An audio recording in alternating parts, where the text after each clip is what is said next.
اعوذ باللہ من الشیطان الرجیم، بسم اللہ الرحمن الرحیم۔ ماہ مبارک رمضان اپنی رحمتوں کے ساتھ موجود ہے۔ انسان کو چاہیے کہ اس ماہ کے اندر بہترین انداز سے مہینے کا استفادہ کرے، اور جہاں ہمیں بہت سارے وہ امور ہیں کہ جو انسان سوچتا ہے کہ اس ماہ کے اندر کرے، فلانا کام ہے، یہ کام ہے، وہ کام ہے، اسی طریقے سے روایات کے اندر بعض ایک کام ہے جن کے اندر بہت زیادہ ہمیں تاکید اور فوکس دکھائی دیتے ہیں اس ماہ کے اندر، کہ یہ کام تم اپنی پریورٹی لسٹ کے اندر ڈال دو، کہ باقی کام کرو نہ کرو، کم از کم یہ کام تم ضرور کر لو اس ماہ کے اندر۔ اور انہی کاموں میں سے ایک کام جس کو آپ کے سامنے آج پیش کرنا ہے وہ ہے حرام سے بچنا۔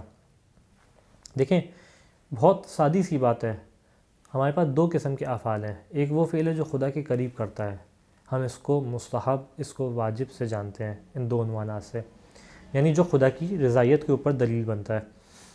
اس کے مقابل میں دوسرا کام وہ ہے کہ جو خدا سے دور کرتا ہے، یہ حرام ہے۔ ایسا نہیں ہو سکتا ایک ہی وقت میں ایک کام خدا سے قریب کر رہا ہوں، خدا سے دور کر رہا ہوں، نہیں۔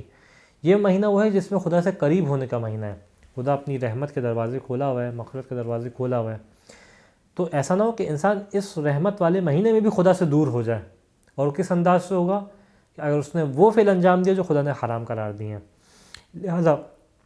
لہٰذا اس ماہ کے اندر بہت زیادہ اہمیت دکھائی دیتی ہے اس چیز کی کہ انسان اپنے آپ کو حرام سے بچا کے رکھے۔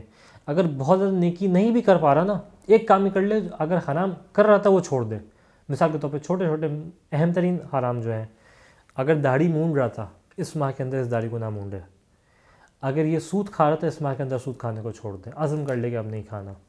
اگر اس کی زبان سے گالیاں ادا ہوتی تھیں، اب وہ ایک فقہی مسئلے میں نہیں جانا چاہ رہا کہ کس مقام پہ گالی دینا جائز ہے، کس مقام پہ حرام ہے، اپنے آپ کو اس سے روکیں۔ اس قسم کے جو بھی کام ہے حرام، اس سے اپنے آپ کو بچائے۔ نماز کا ترک کرنا، یعنی نماز کا قضا کرنا حرام ہے، انسان اپنے آپ کو اس سے بچائے۔ روزے کا چھوڑنا اس ماہ کے اندر، جو روزہ سبب رحمت ہے، اس کو چھوڑنا حرام ہے۔ تو انسان اپنے آپ کو واجبات پہ عمل کرے، حرام سے بچائے۔ کس انداز سے؟ یعنی خود فلسفہ روزہ اور روزے کے مقاصد میں سے ایک مقصد کیا ہے، یعنی ماہ کی رحمتیں کس تک پہنچیں گی جس نے اپنے آپ کو حرام سے بچایا۔ روایت کس انداز میں ہے معصوم سے کہ ان الصیام لیس من الطعام والشرب وحدہما، کہ روزہ جو ہے وہ صرف کھانے پینے کا نام نہیں ہے، یہ نہیں کہ انسان صرف کھائے پیے۔ فَإِذَا صُمْتُمْ فَاحْفِظُوا أَلْسِنَتَكُمْ عَنِ الْكِذْبِ، جب تم روزہ رکھتے ہو تو یہ کام کرو۔ اب امام نے وہ کام گنوائے، وہ کیا؟ کہ اپنی زبان کی حفاظت کرو۔ اگر خدا نہ خواستہ تمہاری زبان والے گناہ تم کرتے تھے، اس میں صرف گالیاں شامل نہیں ہیں۔ اگر کسی کی غیبت کرتے ہو، کسی کی پیٹھ پیچھے برائی کرتے ہو، کسی مومن کو اذیت پہنچاتے ہو، اپنی زبان کا استعمال دیکھ کے کرو۔ بہت معمولی سا گوشت کا لوتھڑا ہے، لیکن اس کا نتیجہ کیا ہے کہ تمہیں آتش جہنم تک پہنچا دے گا، اذیت نہ ہو تمہاری۔ تو بیان کیا، وَاحْفِظُوا أَلْسِنَتَكُمْ عَنِ الْكِذْبِ، زبان کو جھوٹ سے بچاؤ۔ وَغَضُّوا أَبْصَارَكُمْ عَمَّا حَرَّمَ اللَّهُ، اپنی نگاہوں کو ان مقامات سے بچاؤ کہ جہاں اللہ نے نگاہ ڈالنے کو حرام قرار دیا، کیونکہ تم نے روزہ رکھا ہوا ہے۔ روزے کا نام اپنے آپ کو صوم کہتے ہیں، روکنا۔ تو روکنا صرف کھانے پینے سے نہیں ہے، لعلکم تتقون، روکنا کس لیے تھا؟ تاکہ تم تقوی اختیار کر سکو۔ تو یہ کام کرو، اور کیا کرو؟ ولا تنازعوا، جھگڑا نہ کرو۔ ولا تحاسدوا، حسد نہ کرو۔ ولا تغتابوا، اس ماہ کے اندر غیبت نہ کرو، ایک دوسرے کی پیٹھ پیچھے برائیاں نہ کرو، روکو اپنی زبان کو۔ ولا تسابوا، غالم گلوچ نہ کرو۔ ولا تشتاموا، کسی کو سب و شتم نہ کرو۔ ولا تظلموا، کسی کے اوپر ظلم نہ کرو۔ ولا تضاجروا، اس ماہ کے اندر جھگڑا نہ کرو۔ ولا تغفلوا عن ذکر اللہ وعن الصلاۃ، اس ماہ کے اندر دیکھو ذکر الہی سے غافل نہ ہونا۔ یہ ماہ مبارک رمضان ہے، تم نے روزہ رکھا ہوا ہے، نماز سے غافل نہ ہونا۔ وَأَلْزِمُوا الصُّمْتَ وَالسُّكُوتَ، اس ماہ کے اندر اپنے اوپر لازم کر لو کس چیز کو؟ خاموشی کو، اپنے اوپر سکوت کو لازم کر لو۔ اور کیا کرو؟ وَالصَّبْرَ وَالصِّدْقَ، اپنے اوپر صبر کو لازم کر لو، اپنے اوپر سچائی کو لازم کر لو۔ وَمَجَانَبَتِ أَهْلِ الشَّرِّ، اہل شر سے دوری کو اپنے اوپر لازم کر لو، اہل شر کے ساتھ نہ بیٹھنا اس ماہ کے اندر۔ وَاجْتَنِبُوا قَوْلَ الزُّورِ وَالْكِذْبِ، اس ماہ کے اندر اپنے آپ کو جھوٹ سے بچاؤ، اپنے آپ کو دھوکے دینے سے بچاؤ اس ماہ کے اندر۔ یعنی یہ کام ہے جو اس کے اندر تم نے خاص طور پہ کرنے ہیں۔ تو روزہ صرف بھوک و پیاس کا نام نہیں ہے، حتیٰ روایات کے اندر ہمیں یہ دکھائی دیتا ہے کہ یہ وہ عمل ہے جو افضل ترین عمل ہے ماہ کے اندر، نہیں آپ سوال کریں نا کہ اس ماہ کے اندر افضل ترین عمل کیا ہے، کیا قرآن پڑھنا افضل ہے، کتنی فضیلت ہے، کیا روزہ رکھنا افضل ہے، کتنی فضیلت ہے، کیا صدقہ دینا افضل ہے، کتنی فضیلت وارد ہوئی ہے، لیکن ان تمام کے باوجود بھی سب سے افضل ترین کام کیا ہے کہ حرام الہی سے بچ جاؤ، حرام کو انجام نہ دو۔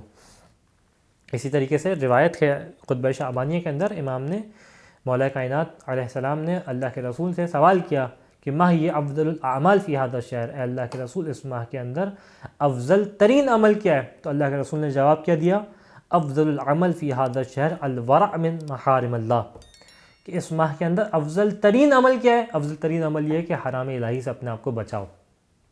ورع کی کیفیت اختیار کر لو حرام الہی کے لیے، صرف بچاؤ نہیں، ورع تک پہنچ جاؤ۔ ورع کا مطلب کیا ہے؟ انتہائی محتاط ہو جاؤ، حرام سے اپنے آپ کو دور کرنے میں انتہائی محتاط ہو جاؤ، اس کیفیت تک تم اس ماہ کے اندر پہنچ جاؤ۔ یہاں تک ہمیں ایک روایت دکھائی دیتی ہے کہ اللہ کے رسول کے سامنے دیکھا کہ اللہ کے رسول نے ایک خاتون ہے جو اپنی کنیز کو دشنام دے رہی ہے، گالیاں گالم گلوچ دے رہی ہے اور خراب الفاظ کا استعمال کر رہی ہے۔ اللہ کے رسول کی خدمت میں اس نے کہا انا صائمہ، اے اللہ کے رسول میں روزے دار ہوں۔ فوراً اللہ کے رسول جو رحمت للعالمین ہے، لیکن دیکھیں کتنے غضبناک انداز میں اللہ کے رسول نے جواب دیا، کیف تکونین صائمہ، کس طریقے سے تم روزے دار ہو، وقد سببت جاریتک، ابھی تو نے اپنی جاریہ کو گالم گلوچ کیا اس کے ساتھ، اس کو جو ہے وہ برے الفاظ سے پکارا ہے، کیسے تم جاریہ ہو؟ پھر امام اللہ کے رسول نے بیان کیا ان الصوم لیس من الطعام والشراب، روزہ جو ہے وہ کھانے پینے کا نام سے روکنے کا نام نہیں ہے صرف، صحیح یہ بھی واجب ہے، اس کا مطلب یہ نہیں کہ انسان اگر دوسری طرف جا رہا ہے تو یہ کام کرنا شروع کر دے، نہیں یہ بھی واجب ہے، لیکن صرف یہ نہیں ہے، بلکہ کیا انما جعل اللہ تعالی ذالک حجابا عن سواہما من الفواحش، خدا نے اس کو حجاب بنایا ہے، یعنی کھانے پینے کے وجوب کو، یعنی اس سے اپنے آپ کو روکنے کو خدا نے حجاب بنایا تاکہ اس کے ذریعے سے تمہارے نفس، ابھی اپنے الفاظ ہیں اس کی تفصیل میں، کہ اس کے ذریعے سے تمہارے نفس کے اوپر تمہارا قابو بڑھے، اور جب قابو بڑھے تمہارے نفس کے اوپر تو تم بچو کن چیزوں سے؟ من الفواحش، فحش کلامی سے، فحش منظر سے، ان چیزوں سے بچو، من الفعل والقول، چاہے یہ بولنے والا ہو چاہے کرنے والا ہو، جو بھی فواحش ہیں خراب چیزیں ان سے تم بچو۔ پھر اللہ کے رسول نے بیان کیا ما اقل الصوم اکثر الجوع، کتنا ایسا ہے کہ کتنا زیادہ ایسا ہے کہ بھوک زیادہ ہے اور روزہ نہیں ہے، یعنی کتنے ایسے روزے دار ہیں کہ جن کے صرف بھوک ملتی ہے، روزہ نہیں ملتا۔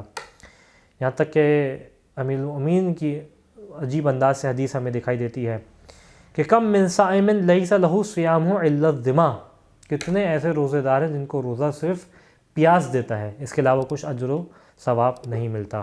یعنی بہت گویا کہیں کہ ریڈ لائن ہے ماہ مبارک رمضان کے اندر کہ انسان اپنے آپ کو اس لمحے تک نہ لے کے جائے، اس چیز سے بچا کے رکھے کہ حرام الہی سرزد نہ ہونے پائے۔ خدا بند متعال سے دعا ہے کہ اس ماہ کے اندر ہمیں نیکی کرنے کی توفیق عطا فرما، زیادہ سے زیادہ خدا کی بارگاہ میں حرام الہی سے بچنے کی توفیق عطا فرما، انتہائی محتاط ہو جائے ہم حرام الہی سے بچنے کے اندر۔ وآخر الدعوانا ان الحمد للہ رب العالمین۔